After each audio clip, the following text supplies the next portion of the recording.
Thanks for tuning in to Becoming Something, where we promise to keep the conversation honest and real for young adults in their 20s and 30s. Every moment we live is training for a future moment, and that's why we do this podcast, because we want you to be prepared for everything that life is going to throw at you. Our hope with this podcast is that it would help you become all that God desires you to be. So with that in mind, let's jump right in to this week's episode of Becoming Something.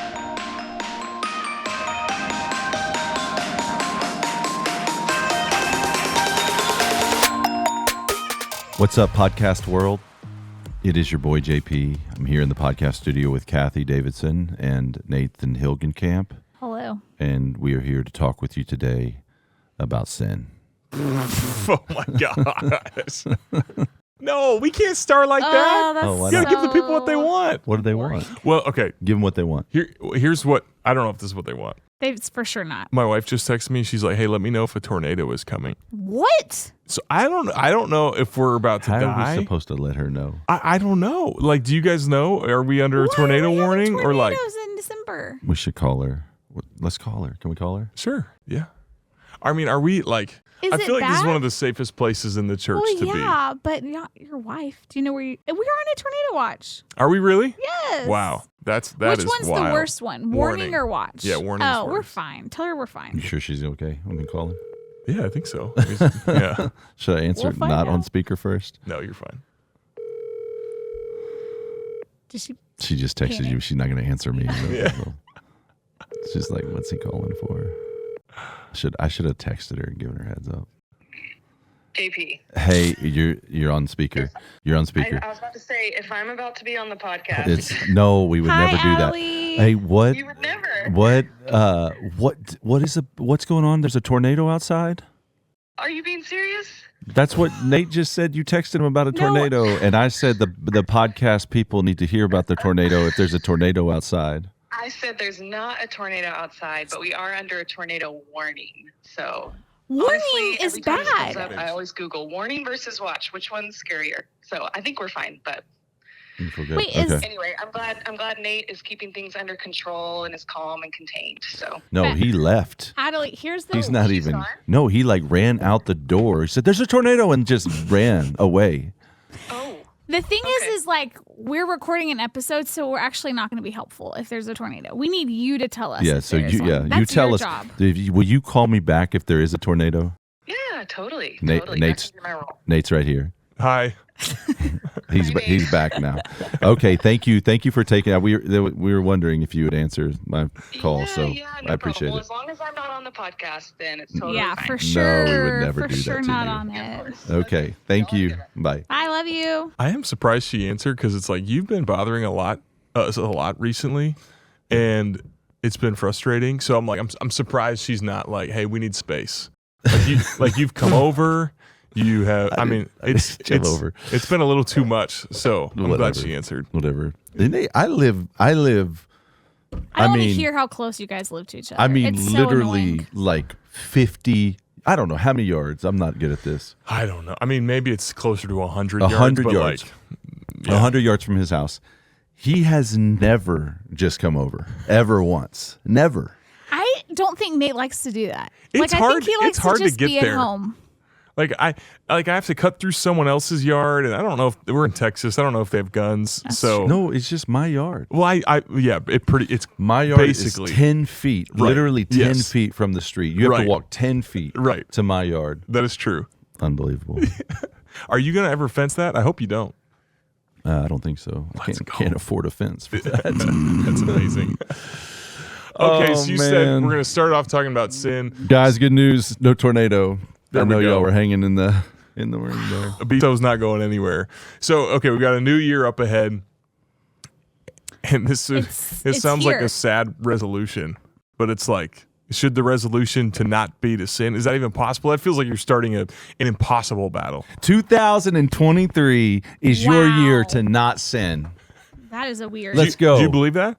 Yeah. No. For who? For the, No. I love sin too much. No, I'm just saying it's not possible to go without sin this side of eternity. But Carrie You Newhoff. Oh my gosh, that's Carrie, I'll amazing. call you back.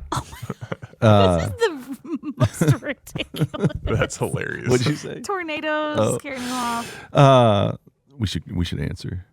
no. I better not. That's not fair. Remember that time we did that to Bob Goff? Don't tell the people. Man, I still feel embarrassed about that. in COVID, we were like, man, what do we do? I have never physically seen somebody more embarrassed than you guys on that phone call. Put my head between my legs. Oh my gosh. Okay. All right. What are we talking about? Okay. So Sin. can you not sin? There's theology out there, Wesleyan perfectionism, right? That once you're saved, then you're no longer sin. It also bleeds into the Arminian theology that we are under God's grace, and then when we sin, we're outside of God's grace. So if we die in our sin, we don't go to heaven. I do not believe that. I believe that we are covered by God's grace. I believe that all have sinned and fall short of the glory of God. And that if we say that we have no sin, we have we are a liar. Yeah, we've deceived ourselves and made ourselves out to be a liar. So I think we should pursue to not sin. Like we should pursue holiness. Like we should flee sin and run toward Jesus. And I think that we invite sin in our lives in ways that we are naive to. That's what I see. Like in Gen Z and even millennials.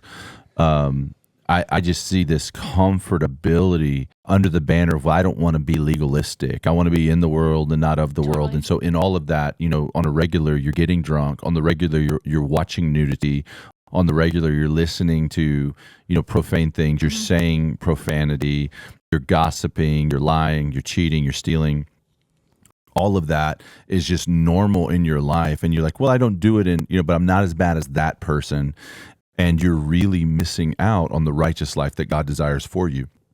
He calls us to be holy. I literally just finished a book on this idea. I'm not trying to sell it yet, but it is. I mean, God calls us to be holy.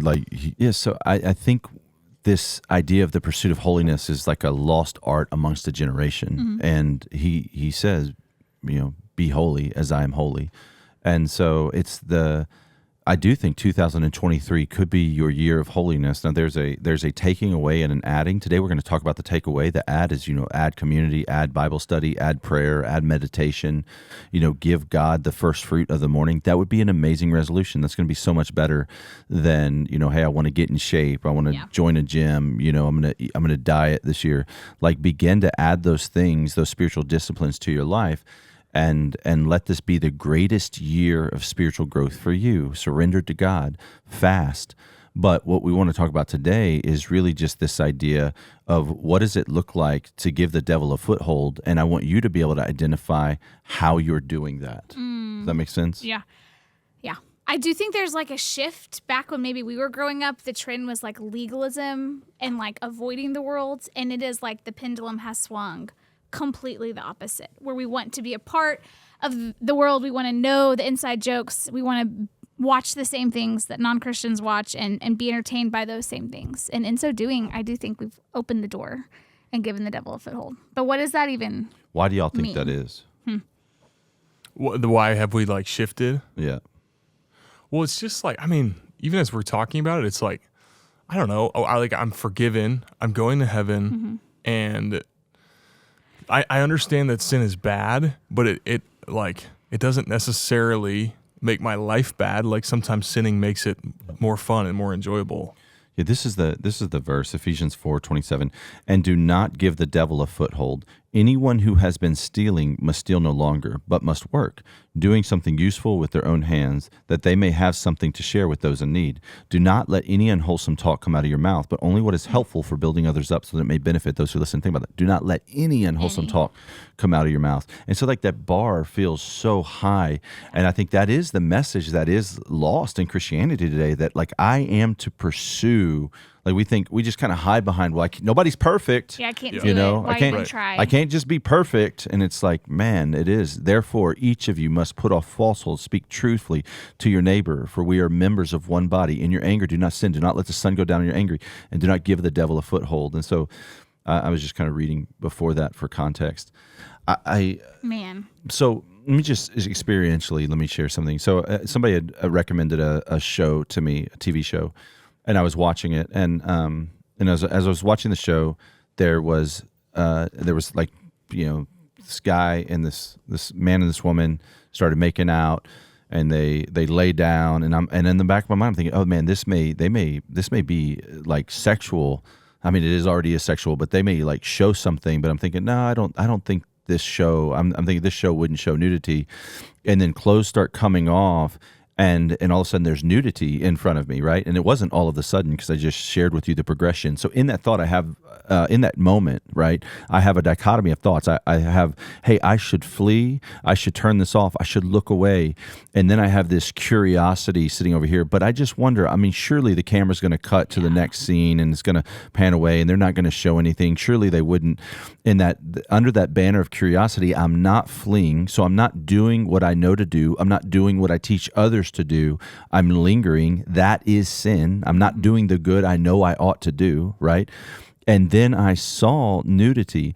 Well, that image in my mind, it is so explicit, because pornography is the struggle that God has delivered me from, and when I say delivered me from, I even need to explain that. Like, I'm not. Like, I still desire to look at porn, right? And so that moment, in that 2.3 seconds, I see nudity, and it's like the door was cracked open. And so here's what if you guys can envision this, and I'm sure you're driving down the road, so don't close your eyes or anything, but open your minds to this idea.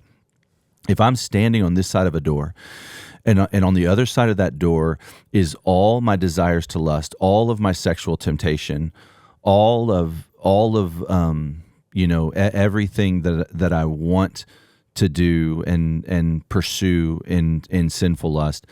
I'm standing on this side of the door, and I've got my back against it. I'm trying to hold it shut. I'm locking every lock, and I'm trying to make sure that door never comes open.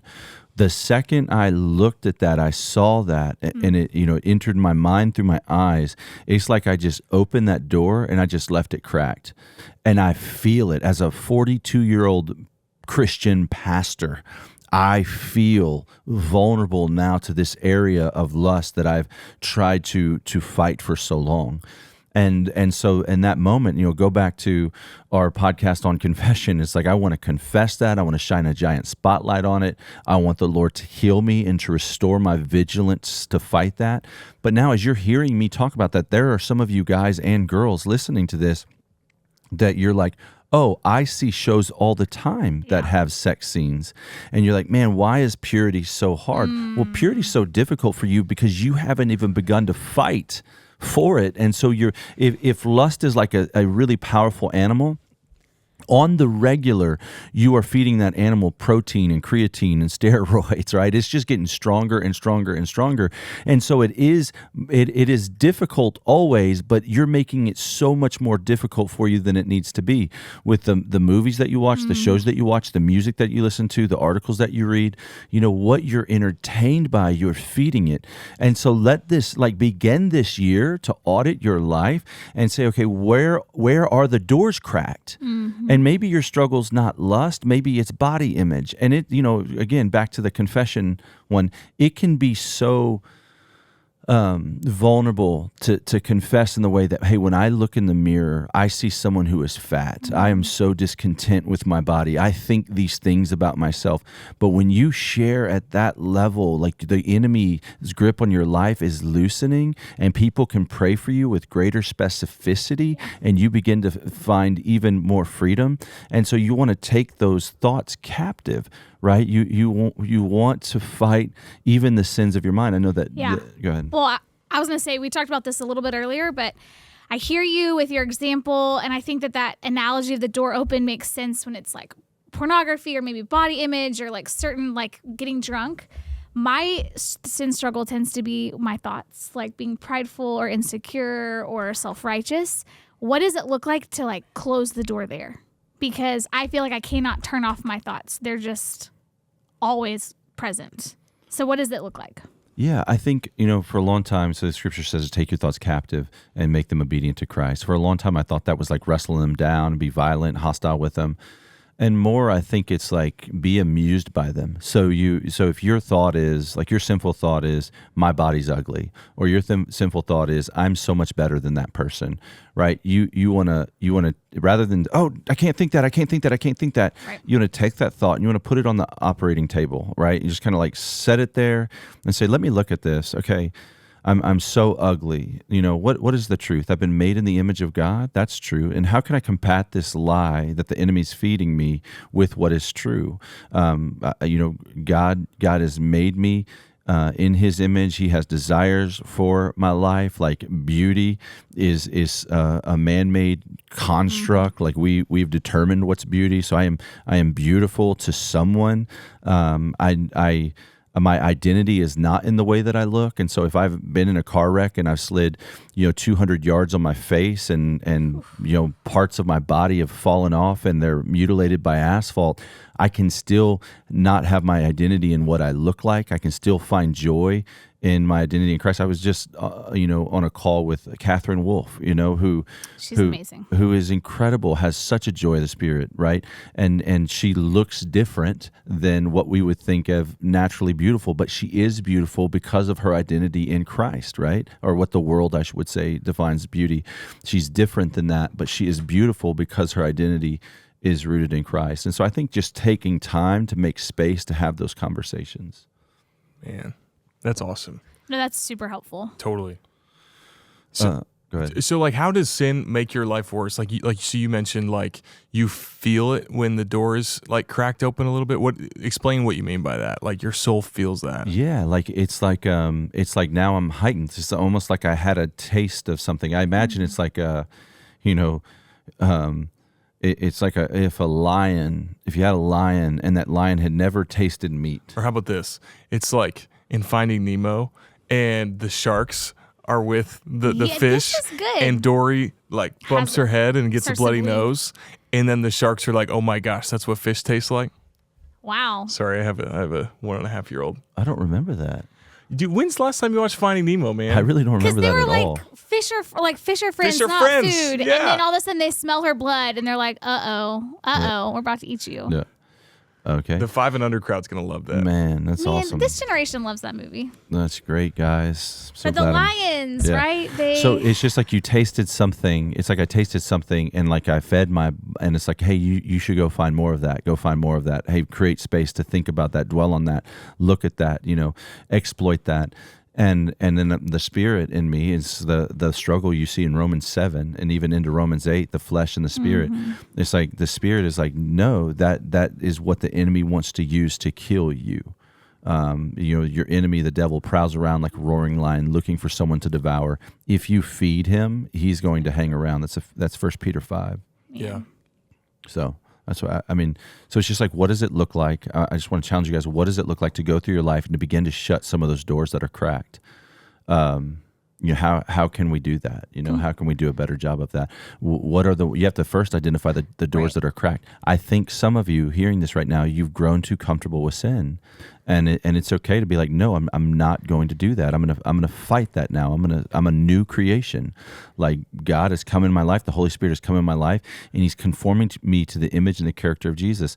Listen, if you're doing anything that you would be embarrassed if Jesus walked in, then don't be doing it, because even the act of doing it is feeding the lack of faith, because because Jesus is there. Right. He sees it. He sees everything you do. And so if you would respond differently if He tangibly walked in the room, then you don't realize you're feeding doubt in your life. You're magnifying the level of which you don't believe in God. You're making that area of your life bigger and bigger and bigger, meaning you're believing in God less and less and less because you're feeding sin, and God sees everything that you do. Man. And I think it's such a lie to be like, oh, this is just a show, or oh, this is just a song. Everyone's listening to it. And actually, a lot of people are. Like, we were joking before this, it's almost hard to find any TV show now without nudity or profanity or anything like that you would feel comfortable watching with Jesus. And then my encouragement is like, that stuff matters. Like, it's not just, oh, it's a little bit here or a little bit there, I can close my eyes. It's like, no, you're giving the devil a foothold all day long with everything you're listening and watching, and it does matter. It adds up. And that door, like, you don't have to live with the door cracked open all the time. Like, there's another way to live where it's shut. And it's better that way. Yeah. I think your life's just going to look and feel so much Yeah. different from everyone else, which is going to feel hard at times where it's like, wait, you don't have an Instagram? Why don't you have an Instagram? Totally. Like, and also, what do you we're mean? called to stand out. We're called to be the salt of the earth and the light of the world. And this is how we do it. Right. And it is uncomfortable at first when like everyone's talking about a show that you're like, oh, I know I cannot watch that and still love Jesus the way I want to. And it's hard to communicate that in a non-prideful way, and like you can wrestle with it, but it's also so much better to not have those images in your head. It's so much better to not have those words in your head all day long. It's so much better to not be consumed by or entertained by the things that Christ died for. You say that often, and that's like changed. I do, yeah. Not JP. That's like changed everything. I'm like, dadgummit, I can't be entertained by the things that put Jesus on the cross. And yeah, that means your entertainment is going to look different. Dadgummit put Jesus on the cross. Dadgummit. Those. I get So fired up on this. I just want to read don't think we think again. about it Ephesians enough. 4:29 says, "Do not let any unwholesome talk come out of your mouth. Only what is helpful for building others up, so that it may benefit those who listen," which includes dadgummit. I'm sorry. You really think people can see like freedom and victory this year? Even they've got a sin they've struggled with since 5th grade. Absolutely. Listen, I don't know. I've been in pastoral ministry for, how long? 12 years. No, it's been 14 more than that. years? 15, more than 15 years, 16 years. I have counseled literally hundreds of people, hundreds of porn addicts. I've never met anyone in my entire life who struggled with pornography to the level that I did. I don't think I'm terminally unique. I believe you're out there. I'm sure someone's like, no, I do. And I have found freedom in that. And you might hear, no, you just watched, Jack Ryan and saw that saw a second. You're not free. I'm like, no, I'm finding freedom. I'm walking in freedom. I'm fighting sin. I am confessing, actively repenting, being prayed for, and I've had a long run of not looking at pornography. In fact, if it shows up, if it popped up in front of me, it would be weird in a sense. I would sit in that dichotomy of both being repulsed by it and wanting to indulge in it. And so I am finding freedom.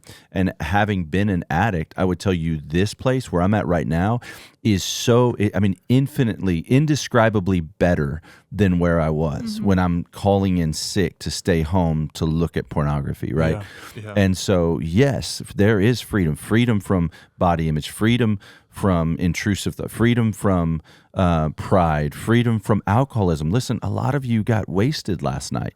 Right? So as we're talking about sin, like you look at last night, you threw up this morning, right? You know that you drink too much. I'm telling you, you can stop drinking. Like the last sip of alcohol could be behind you. Yeah. Like you can find that level of freedom to where you're not even thinking about it and you're at the wedding and you don't care if there's an open bar or not. That level of freedom is available to you. Yes. But the reality is so many of you don't want it. And you would rather sit under the banner of, well, I don't want to be legalistic and I'm in the world but not of the world. And so, hey, let me, no big deal. And yeah, I occasionally get drunk, but so what? And what really is drunk? And so we need to do a whole entire podcast on alcohol. But yeah, yes, freedom is available to you. That's great. Yes. Yes. This is your year. Yes. The enemy comes to steal, kill, and destroy, but Jesus has come so that you might find life and have it to the fullest. John 10:10. We love you guys. 2023. It's your yours. year. See you next week. Close the door. Bye.